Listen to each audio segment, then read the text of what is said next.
Dans une forêt, marchait un renard qui était affamé.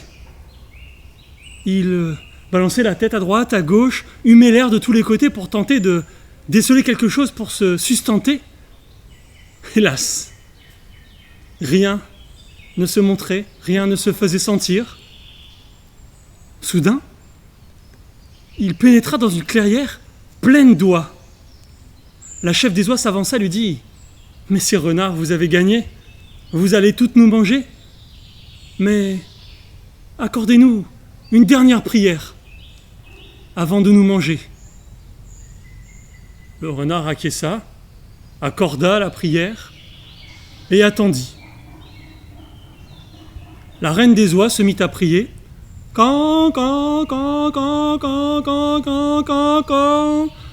Puis la deuxième oie, puis la troisième oie, et nous saurons la fin de l'histoire, lorsque les oies auront fini de prier. Le ciel était dégagé. Quelques nuages voguaient de ci de là dans l'azur. Son pas était vif et léger.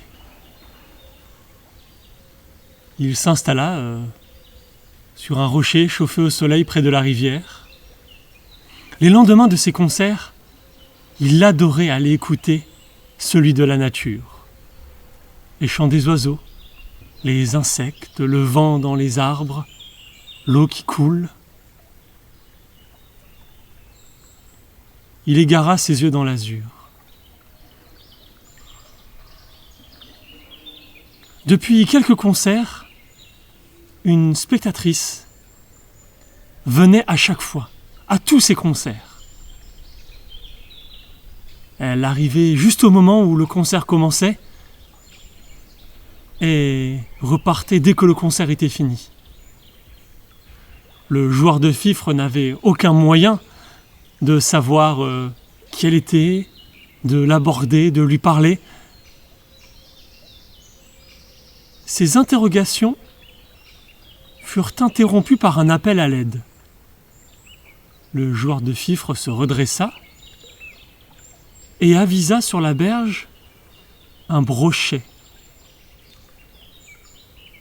Il s'approcha. Joueur de fifre, au secours. Comme tu le vois, je ne suis pas en bonne posture. Pourrais-tu me sauver la vie en me remettant dans l'eau ? Je n'oublierai jamais ton geste et je ne manquerai pas de te rendre l'appareil. Rassure-toi, brochet, tu ne me dois rien. Je t'aide parce que je le peux. Et puis, sans te manquer de respect, je me demande bien comment tu pourrais me rendre l'appareil. Vois-tu, je te souhaite de ne pas avoir besoin de moi, mais on ne sait jamais. Adieu, joueur de fifre. Adieu, brochet. Le poisson disparut dans l'eau, et le joueur de fifre prit le chemin du retour. Le joueur de fifre commença à traverser la forêt. Il entendit des oies prier. Il poursuivit sa route, lorsqu'il entendit un appel au secours qui venait d'un bosquet. Sans plus attendre, il pénétra dans le buisson et aperçut une petite fourmi coincée sous une branche. Il souleva la branche, et voilà ma grande, libre comme l'air. Merci, joueur de fifre, tu m'as sauvé la vie. Je n'oublierai jamais ton geste et je ne manquerai pas de te rendre l'appareil. Voyons, fourmi, tu ne me dois rien, je t'aide parce que je le peux. Et puis sans te manquer de respect, je me demande bien, comment tu pourrais me rendre l'appareil. Vois-tu, je te souhaite de ne pas avoir besoin de moi, mais on ne sait jamais. Au revoir, joueur de fifre. Au revoir, fourmi. Le joueur de fifre reprit le chemin du retour. Au loin, il entendait encore les oies prier. Le joueur de fifre arrivait au dernier champ de fleurs avant son village, lorsqu'il aperçut une abeille qui se débattait dans une flaque d'eau. Sans perdre un instant, il la prit délicatement dans les doigts Il la posa sur une fleur au soleil. Et voilà ma grande. Merci joie de vivre. Tu m'as sauvé la vie. Je n'oublierai jamais ton zeste et je ne manquerai pas de te rendre l'appareil. Rassure-toi, abeille, tu ne me dois rien. Je t'aide parce que je le peux. Et puis, sans vouloir te manquer de respect, je me demande bien comment tu pourrais me rendre l'appareil. Vois-tu, je te souhaite de ne pas avoir besoin de moi, mais on ne sait jamais. Au revoir, œuf de fifre. Au revoir, abeille. Le joueur de fifre finit son chemin et arriva chez lui en se jurant de trouver un moyen pour parler à cette fameuse spectatrice. Le joueur de fifre n'eut pas à forcer son talent. La fameuse spectatrice se rendit un jour à sa salle de concert préférée alors qu'il était à l'entrée. Elle venait se renseigner sur les dates et endroits des prochains concerts. Le silence gêné qui s'installa pendant que leurs regards s'évitaient laissa place à une conversation timide au cours de laquelle le joueur de fifre informa la jeune femme des prochaines dates et des prochains lieux de concert. Puis, la conversation s'envola sur de multiples sujets qui s'enchaînaient naturellement et ils furent surpris par le soir. La jeune fille rentra à la hâte chez elle. À compter de ce jour, ils se virent régulièrement. Elle assistait encore à tous ses concerts, elle l'accompagnait parfois dans la nature. Elle eut même l'occasion de l'entendre jouer dans la nature. Cependant, elle ne parlait jamais d'elle-même, ni d'où elle venait, ni de son ascendance, ni ce qu'elle faisait. C'était la fille cadette du roi qui n'aimait pas les artistes. Et sachant cela, elle avait peur de froisser son jeune amoureux. Pourtant, un jour, elle se décida à lui dire la vérité. Et devant cette impasse, la princesse cadette monte un plan avec ses sœurs. Celle-ci parle régulièrement du joueur de fifre et la cadette en profite pour surenchérir et vanter encore mieux ce jeune homme. Le roi, qui n'aime pas les artistes, commence à en avoir assez et demande ce qu'il lui faut faire afin de ne plus entendre parler de ce joueur de fifre. La cadette lui répond qu'elle n'a qu'à la voir pour son anniversaire. Le roi pense d'abord qu'elle veut juste qu'il organise un concert avec le joueur de fifre pour son anniversaire, mais lorsqu'il apprend que c'est parce qu'elle l'aime, il rentre dans une colère noire et s'enferme dans sa chambre. Les princesses reviennent à la charge dès le lendemain matin. La princesse cadette finit par faire plier son père en lui faisant remarquer que une princesse aimée par son père devrait avoir ce qu'elle veut pour son anniversaire. Aussi, le monarque accepte, mais à la condition de soumettre le joueur de fifre à 3 épreuves que celui-ci devra réussir. La cadette accepte, trop contente d'avoir une ouverture. Le joueur de fifre est donc convoqué une semaine au château.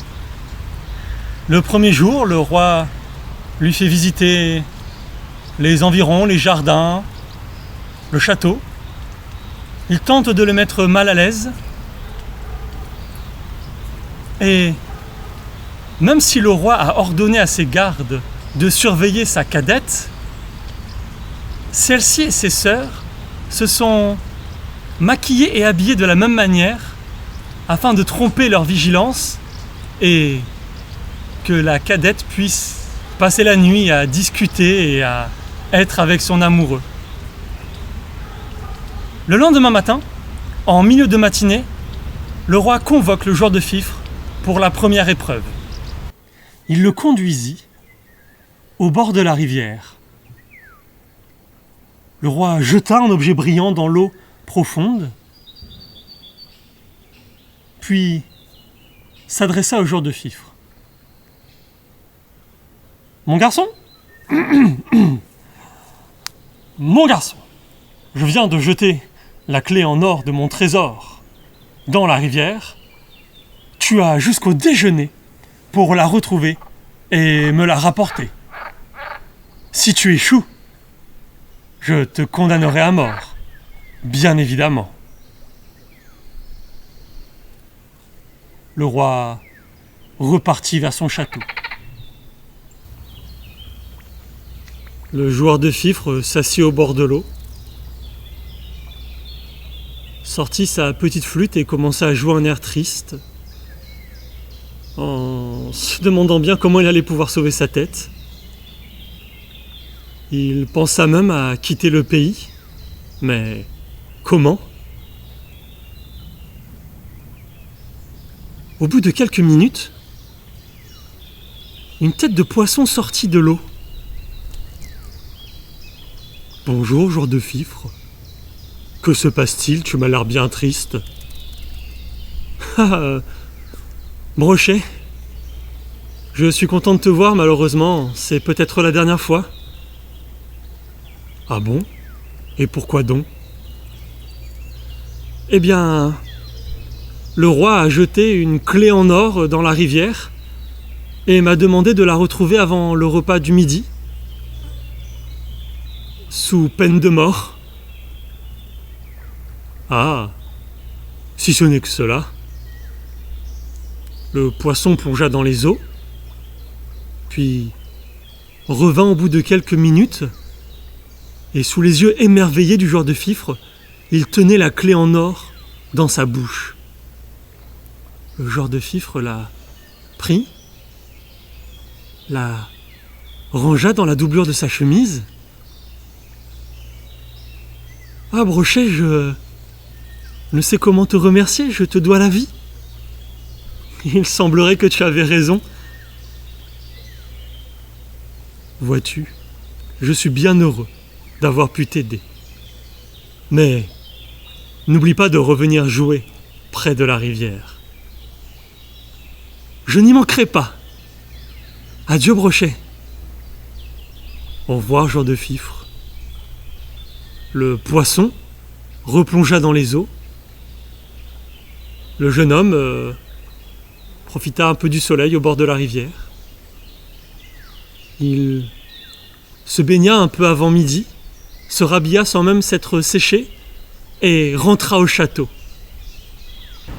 Le joueur de fifre rentre au château et, naturellement, même s'il a encore de l'eau sur ses vêtements, il va rendre la clé d'or au roi devant ses conseillers, ses gardes et les princesses. Celui-ci est interloqué. Il ne s'attendait vraiment pas à ce que le joueur de fifre réussisse, mais il ne peut rien dire devant tant de témoins. Il rumine en son fort intérieur une deuxième épreuve. Le surlendemain, il convoque de nouveau le joueur de fifre. Le roi l'amena dans une forêt. Ils entendirent au loin des oies prier. Puis le roi, se penchant au-dessus d'un bosquet, renversa 3 sacs qu'il portait. Des graines de lin, de millet, de sarrasin s'éparpillèrent sur le sol. « Mon garçon ? Mon garçon, j'ai renversé des graines de lin, de millet et de sarrasin sur le sol.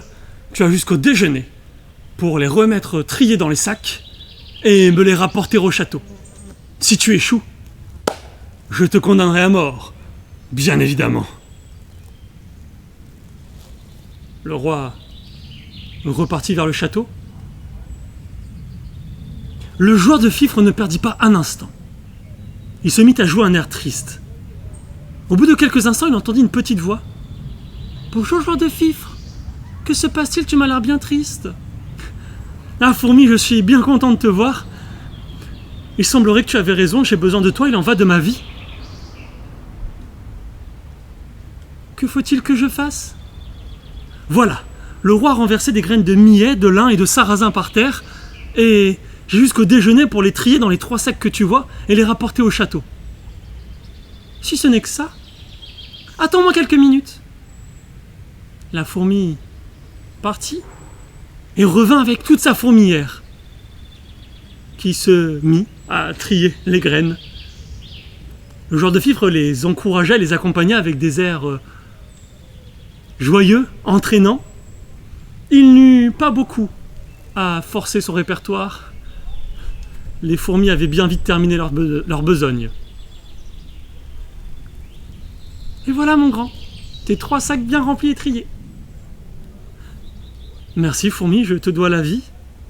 Oh, ce n'est rien, je suis bien contente d'avoir pu t'aider. N'oublie pas de revenir jouer dans la forêt. Je n'y manquerai pas, fourmi. Adieu. La fourmi repartit, et le joueur de fifre retourna au château, avec les 3 sacs de graines bien remplis et bien triés. Lorsque le roi rentre dans la salle pour manger, il s'arrête ébahi, à tel point que ses gardes, ses conseillers et les princesses le bousculent. Le joueur de fifre est là, assis à sa place, les 3 sacs de grains posés devant lui. « Veuillez m'excuser, sire, je suis rentré un peu tard pour le déjeuner. Aussi, les cuisiniers avaient déjà préparé le repas. J'espère que ces graines ne manqueront pas. »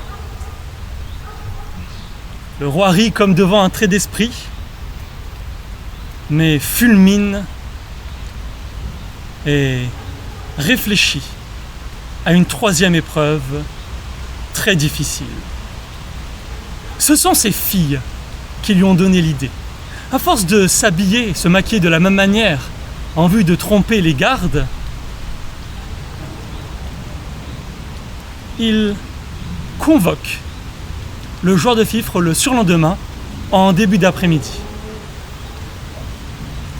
Mon garçon, mon garçon, aujourd'hui, je vais te convoquer dans 3 heures. Mes filles seront toutes là et tu devras désigner ma cadette.